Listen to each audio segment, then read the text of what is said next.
എല്ലാം പടച്ചോന്റെ അനുഗ്രഹ. ഇനി അള്ളാഹ് തന്നതൊരു പരീക്ഷണാണെന്ന് കരുതുക. ആ പരീക്ഷണം കാണുമ്പോഴേക്കും നമ്മൾ വിചാരിക്കേണ്ടത് അവന് മാത്രമുള്ളതാ, നമ്മക്കൊന്നുമില്ലാന്ന്. ഇന്ന് ചിലര് പറയാറില്ലേ, നമ്മളെ പരീക്ഷണം എന്ന് പറഞ്ഞാൽ എന്താ? ആരോഗ്യം ക്ഷയിക്കലോ അല്ലെങ്കിൽ ഏതെങ്കിലും സുക്കേട് വരലോ. ഇത് മാത്രല്ല പരീക്ഷണം. അള്ളാഹു ഈ ദുനിയാവിനെ വിശദീകരിച്ചത് ദാറുൽ ബലാ എന്ന പരീക്ഷണങ്ങളുടെ ഭവനം. പരീക്ഷണങ്ങളുടെ ഭവനമായി ദുനിയാവ്. ഏതെങ്കിലും ഒരുത്തൻ ഹോസ്പിറ്റലിൽ വന്ന് പരിശോധിച്ചപ്പം വലിയ സുക്കേടാ.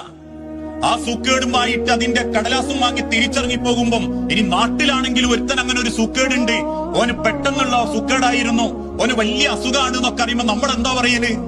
വല്ലാത്തൊരു പരീക്ഷണം തന്നെയല്ലേ എന്ന്, അല്ലേ? അങ്ങനെയാന്ന് നമ്മൾ പറയാ, വല്ലാത്തൊരു പരീക്ഷണം തന്നെ.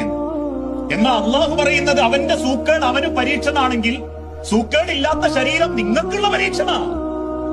ആരോഗ്യം അള്ളാന്റെ പരീക്ഷണ, ജോലി അള്ളാന്റെ